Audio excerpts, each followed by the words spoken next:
I'm Joshua, and I'm an INTP. And first and foremost, I would like to say thank you for viewing this video. Excuse me, I was just eating something. And subsequently visiting my channel. The topic of this video will be on innate values. And so, the first place I'd like to start in this discussion is the quote that's probably one of the most famous lines in all of philosophy outside of cogito ergo sum, is God is dead. So, God is dead and we have killed him. Oh, the murder of murderers, so on and so forth, given to us by Friedrich Nietzsche. And so, what Nietzsche said at the end of that passage is, what must we become to be worthy of such a deed, but other than gods ourselves? And this is the start of Nietzsche's Ubermensch Doctrine. And so, Nietzsche believed this, that when Judeo-Christian belief left the Western frontier, the whole infrastructure of society, in terms of its underlying values and justification, were going to collapse.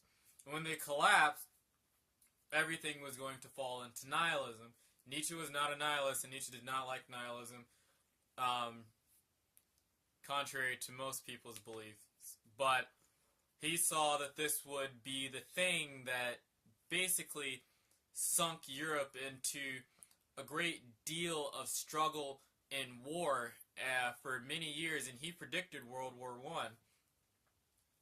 And Carl Jung predicted World War II thereafter. And both of these individuals are going to be very relevant to this topic. But nonetheless, so Nietzsche was saying, well, he wanted to present a cure and a remedy for this fact of the sense that the individual without values is susceptible, one, to totalitarianism, and two, to nihilism. And Nietzsche didn't like either of those things, because Nietzsche was pro the individual, was not about statism. He cared about culture, but could not stand statism and egalitarianism. He did not like that at all. He did not like nihilism either. So he set to come up with a solution. And his solution was one that's fairly unique to Nietzsche, but it was the creation of an ideal type of individual who had the will and the innate talent, which is left out by many commenters, the will, the innate talent, physical health, and mental prowess to overcome the tragedy of existence by creating their own values and morality. Nietzsche did not believe that every individual could be an Ubermensch, or that every person could create their values, but when the extraordinary individuals would be able to do so. Nietzsche wrote for the genius. Not everybody's a genius, but everybody's facing the same problem. Leave it to an extroverted field like myself to egalitarianize the whole thing for the corpus of the rest of humanity. Nietzsche wasn't writing to everybody, but his ideas are salient in this, that Nietzsche was clear and very accurate in his prognostication of the problem that would plague the West for all century in history hitherto after the event of the death of God, because now so many things such as relativism and postmodernism and a complete collapse of fundamental moral landscapes leave most individuals listless, rather defensive, anxiety prone, and susceptible to a whole host of other pathologies and gross ideological notions, staunch statism, and all other kinds of political variety of insufferability, even in the secular sphere. And so, the point is that meaning is in crises in the world, and meaning's in crises for the individual. So what do we do? Nietzsche believed that we could create our values. He believed that an individual could make their own morality. Now, that's not true. So, nobody can create their values. You are not a valueless being. Carl Jung was the first one to tell us this, and Carl Jung did not agree with Nietzsche in so far as he said that, Carl Jung kind of adapted the idea of the Ubermensch to be the thing of the actualization and what an actualized individual is in a certain sense, but he did not say that they created their own morality because he didn't believe people could create their own values. He believed people came with an innate structure of set of values, and the brain came with its own innate organizational patterning, which he called archetypes. And so Jung was right, Nietzsche was wrong. They're both right in the sense that there's a great assault or meanings in jeopardy for the Westerner. Very really. It's in jeopardy for the Westerner, even potentially for the Christian, because, the tragedy of existence isn't going anywhere for any person. There are multiple ways for somebody to realize and be confronted with the pain and the suffering that's intrinsic to existence, that is the existential hypothesis of the world. And there is this quality that Heidegger points out of thrownness, as in an individual just comes into their life rather haphazardly in a multitude of circumstances with a temperament and a family unit and political structure, regime, and quasi-deterministic elements that they have to contend with. And for what apparent reason, who the hell knows? Nothing seems very evident to show the why for anything of existence, and there seems to be no underpinning justification for any of the mess. So what should one do? And so Nietzsche believed you create your own values. Jung believed you don't create your own values, you uncover your values. And just biology and neuroscience show that it's more of you uncover your own values, but people don't really have their own. You can't create your values. Just point blank, you can't create your own values. The brain is quasi-deterministic. It's very much of the corpus of the structure is predetermined. And the only thing that happens is that as you age, you lose neurons and things and regress into the individual that you are. But most of what you are is determined. There's no question about that. What you are is determined. What many researchers take that to mean is that who you are is determined. That's not necessarily true. What you are and who you are two different things, at least from a philosophical standpoint. Who you are comes down to the bits of yourself that deal with autonomy and agent volition. Who and what you can act out and act on. The choices that you are licensed to make in your life. There are many things that you're not licensed to decide or adjudicate about. That's the what. The who is what you get to determine. But how much of the who is up to your determination is also an item of interest, because every person comes with innate values. And I've been thinking, how does one uncover their innate values? Well, the mere fact that there are several drives of the brain tells you, one, that there are several sets of values in a person.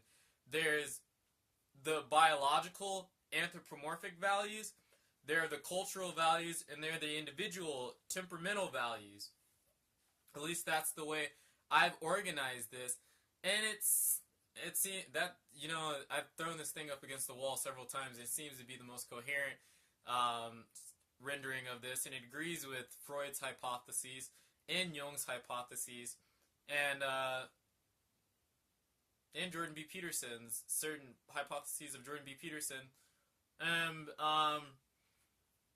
seems to have utility. So I'm confident with it to that extent thus far. But firstly, lust, sadness, panic, play, reward, and rage, and disgust. So 7 drives, seven sensitivities, or things that can produce emotion in the individual. And all of those things are kind of subsumed and, and hunger. Yeah, all those things are, but that's, anyways, hunger. All those things are subsumed and kind of, brought together in the corpus of the brain, and they're all locally competing with one another to be paid attention to in some variety or manner. Like, the idea that a human being is one thing is just a bad idea. A human being is a complex of drives that are disparate and competing, but that tend towards the same direction. They tend towards the thing of wanting to keep you from dying.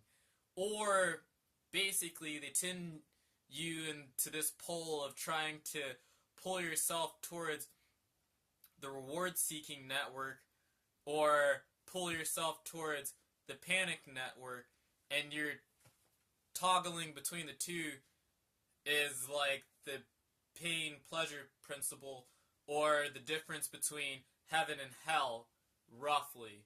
So so that's, heaven and hell exist in every person, I guess is the way to say it.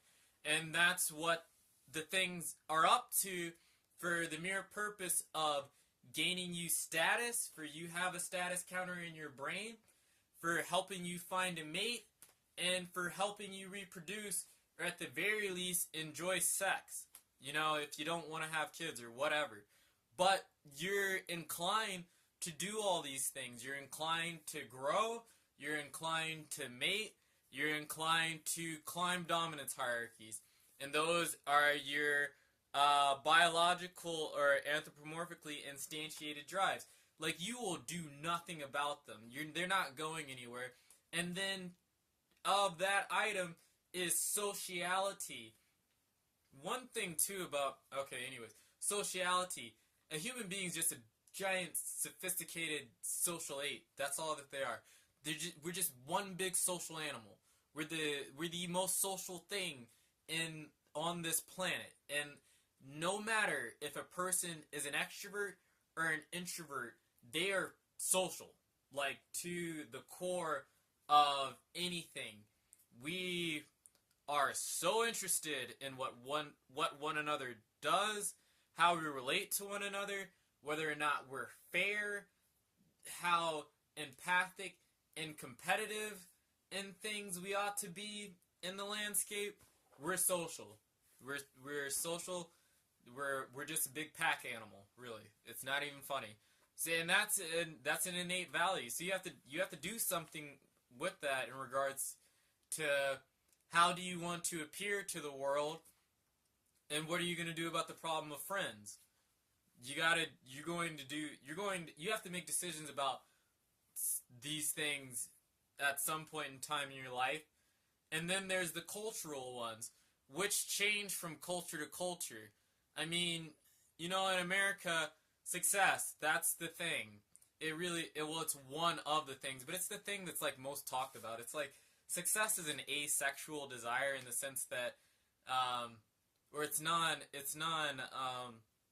women want to be just as successful as men want to be successful, or considered socially successful. We want to sit there and like redress in the Western sphere what success actually constitutes. Does it constitute having a meaningful life? Does it constitute pure material attainment and wealth? What does success constitute? We're always arguing about what it actually is, but we're never arguing about the fact that phenomenon is important. And that's kind of a thing that's, instantiated somewhere in all cultures. Success, to a certain extent, what success means from culture to culture, honestly is going to change. But that has something to do with about people like to be on the top of a dominance hierarchy if they can choose. So that's success. But here in the West, we got a particular interest in it. And we prize it. More so than they do in places like the Philippines and certain other areas. To a larger, broader cultural standpoint, it's not like they don't have politicians and things like that. Like, there's certain things that just aren't changing. But the point is, like, if you're an American, or you're British, or you're German, or you're Irish, or whatever, you have some of the you have a corpus of shared cultural values that differentiate themselves in various ways, but have a great deal of general similarity to one another because it's all the history of, they're all a part of the history of the West. And then as you go from one thing to the other, to the point where you get to American, you have different values in terms of individual rights and freedoms and things of that nature. Which all of these things you have to contend with. They're your values. Whether you realize they're your values or not, they're your values and they're driving you some way in reality. The biology and the cultural thing that constitutes you drives you. And a part of that cultural piece is the social piece in terms of the family unit and the community that you're a part of immediately within the broader ethos of whatever network you're nested in. Like, we're just nested in all these networks of meaning and organization as people. And you have to contend with that. Like, nobody's family does things the same. And there's some values that your family takes out of the whole broader pool of values, anthropomorphic, social, and puts together as its own. And maybe it takes some from other cultures. Like, well, if you're in a place like America or Brazil where it's very diverse in both places, who knows? But either way, you got your familial values, whatever, the things that you were handed. These are all the values you're handed that are non-personal. They're just non-personal, but they affect your person very really. Then you have the temperamental ones. And for the temperamental ones, I would like to use the Big Five model versus MBTI, because MBTI gets rather confusing when you're trying to slice this thing. Because it's just easier to talk in terms of agreeableness, conscientiousness, openness, and extraversion. Because they're in neuroticism. Because they're all much more empirically organized in the Big Five model than they are with MBTI. So, moving forward, you have a palette and a temperament.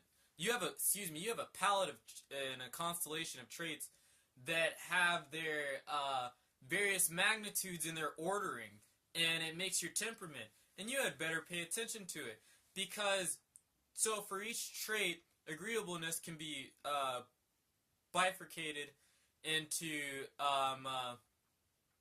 compassion and politeness. Agreeable people are fundamentally relational. And if you're an agreeable person, you think the point to life is relationality, is to be relatable. That's all that agreeable people are really after, and that's what they're up to in the environment. To be in a relationship to some capacity. And there's various speculations and reasons for that. Either way, on average, women are more agreeable than men. And that's the thing. If you're not very agreeable and you're a disagreeable person, such as myself, you're very much prone to competition and argumentation.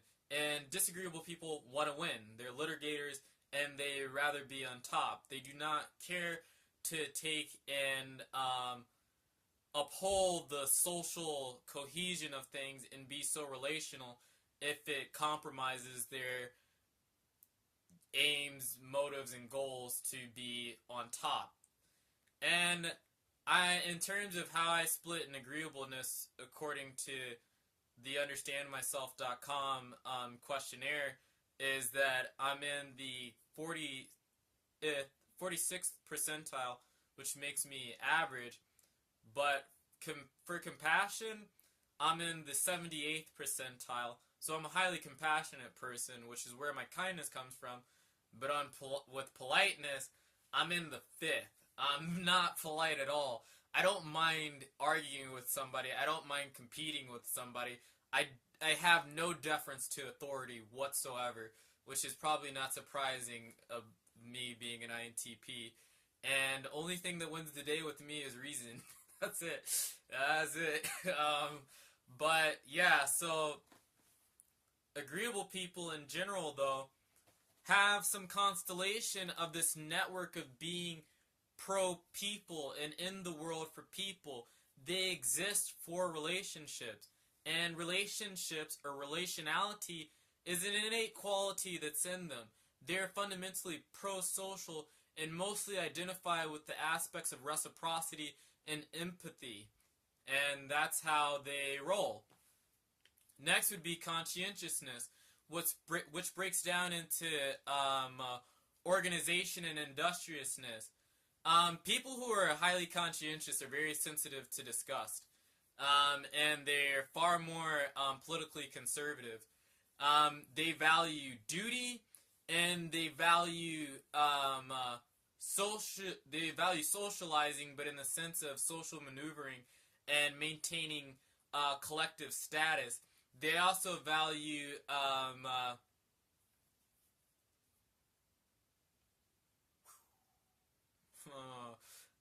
tradition, and if it's not broke, don't fix it.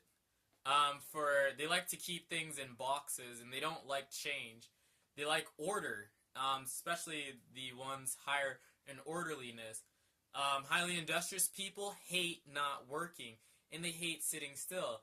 In industriousness, I'm in the 65th percentile, so I'm mostly industrious. It's why I'm always making videos.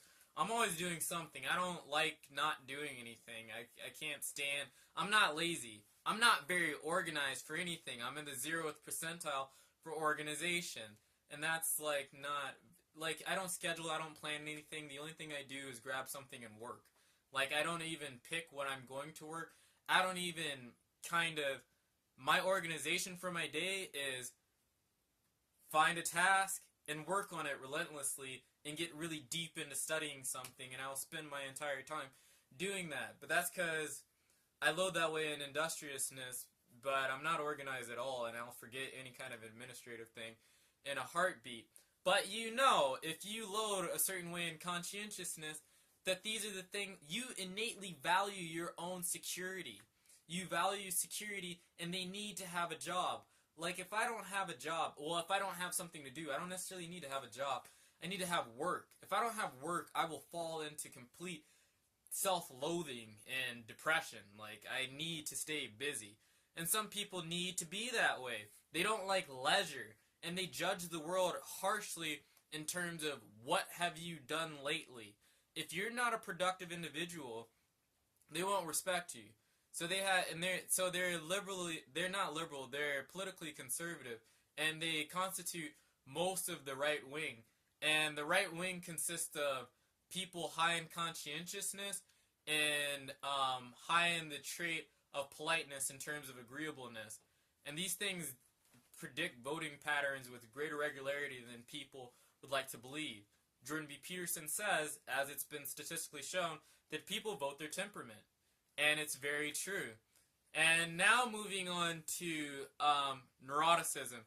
Neuroticism is an index for negative emotion, and it bifurcates into the components of withdrawal and volatility. These are people you would consider sensitive and touchy. They have a high sensitivity. They have a high propensity to experience panic, and they know panic well. They're also the type of individuals that deal with depression the most. They do not handle conflict and stress all that well, and they value security over anything. They don't like the unknown, and they're quick to be afraid of things, of newness. Don't know how conscientiousness and neuroticism have a connection to one another. There is nothing to show that they necessarily do, but there's nothing to show that conscientious people are neurotic. It seems like their conscientiousness keeps them from neuroticism. But neurotic people, if you get in an argument with them, or somebody high in withdrawal, if you get in an argument with them, they become quiet and they lock themselves in a room and won't talk to you. If you're dealing with somebody high in volatility, their mood changes quite rapidly, and they can go from fits of rage to happiness and all sorts of things. Like, neurotic people are very emotionally flaring, and they value stability for the most part, or safety. That's the best way to say it. Conscientious people value stability. Neurotic people want to be safe. They value safety. Moving on to extroversion. Extroversion is an index for positive emotion. Extroversion can be bifurcated into enthusiasm and assertiveness. Extroverted people want to be excited. Fundamentally, extroverts just want to be excited. That's all that it is. They don't necessarily like you. They like being around you because something interesting might happen, and they need to just release energy and get energy. They want to bounce off of things, and they're highly plastic and looking to be rather rambunctious. Somebody who's really extroverted, you will find them to be obnoxious. That's most likely what you will find them to be. If there's no other traits tempering their disposition, but you'd probably find a highly extroverted person to be obnoxious. In terms of extroversion, I was in the 5th percentile. Yeah, I'm not extroverted at all. I'm very, very introverted. But for extroverts, the point of life is sociality. They legitimately want to be social. That's all that they want to do. Not relational. Not necessarily relational. They want to be social, and they want to be interested. Socially interested is what the extrovert wants, and that's what they think. They slice the world up in the terms of everybody's my friend. That's just how they get down. That's the best way to say it. And then you have open people. And openness can be bifurcated into openness proper or aesthetic sensitivity and intellect. Aesthetic sensitivity is just what it sounds like. These people are interested in art and music and being enwrapped in aesthetic experiences and trying to pursue the novelty in these things, as any person who's open is novelty seeking, much like the extrovert, because they're both deal with dopaminergic functions in the brain. But open people are novelty seeking. Some more so in ideation. They're interested more in abstraction and ideas, insofar as that they're more non-verbally loaded in terms of IQ, and the openness proper are more verbally loaded. But openness to experience is best related to verbal intelligence more than any other type of intelligence. It's a better predictor for verbal intelligence. But the point of that is that these individuals are the ones that you would consider to be artistic and creative. And open people really value creativity. And so agreeable people value relationships. Extroverts value social excitement. Conscientious people value duty and stability. Neurotic people value safety. And open people value creativity. These are the temperamental values that you have. So I think that you have to look at the lexicon or the corpus of values that you come with, the ones that are biologically embedded in you, because, honestly, the temperamental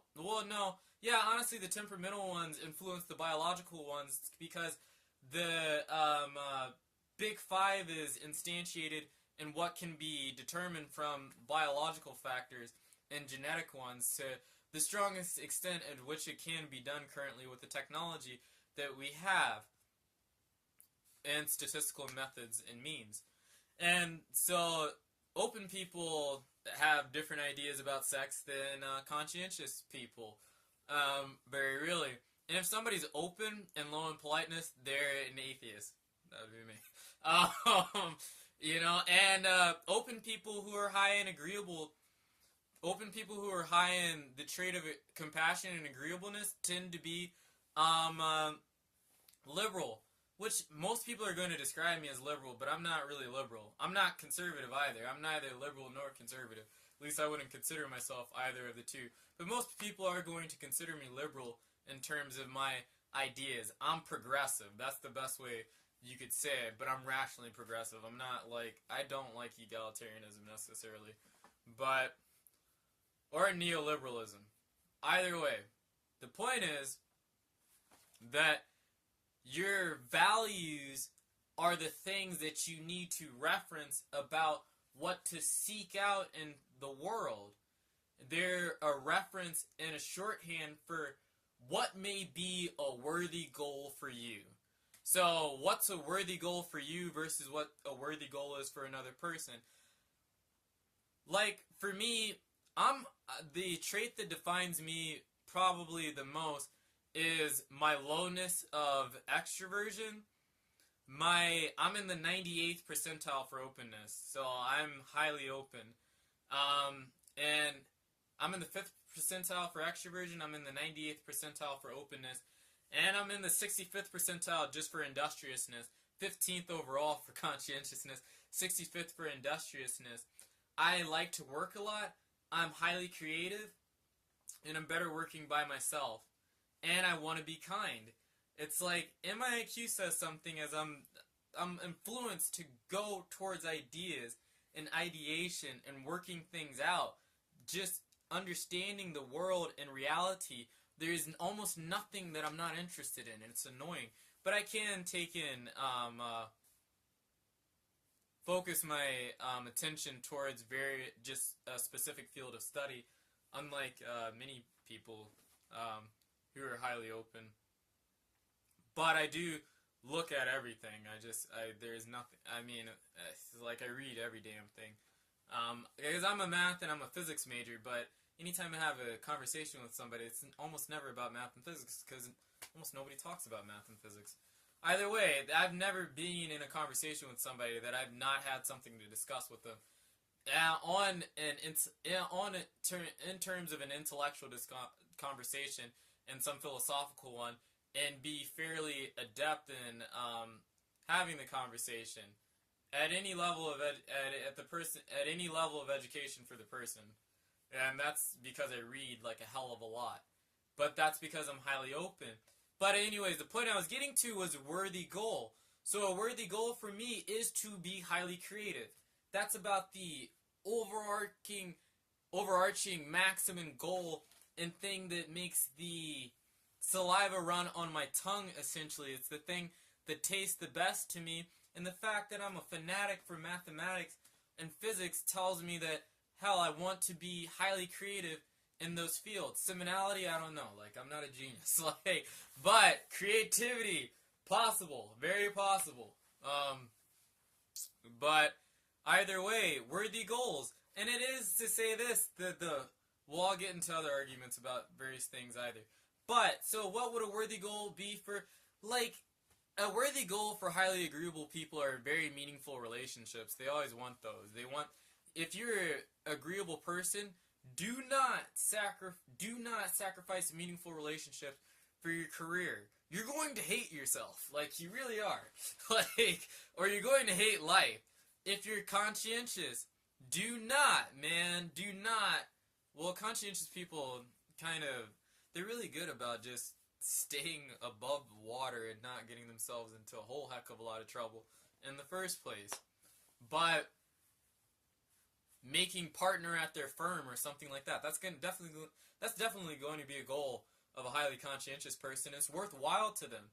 And it's like this. You need to reference your values to find worthwhile goals for yourself. Worthwhile goals for yourself are what help you overcome the tragedy of existence, as I talked about in the video on depression. And so I just made this to be a corollary video to that video so that people can honestly have a way of trying to just figure out what their innate values are, because they're there, and they're things that you have to contend with, and they're about the only thing that's going to help you in the long run of trying to really map out your life in such a way that it can present itself as, it can manifest itself as in containing the most amount of meaning possible. And I think that the crisis on meaning beckons this video, or this discussion. So that's my video on innate values, and thank you for watching.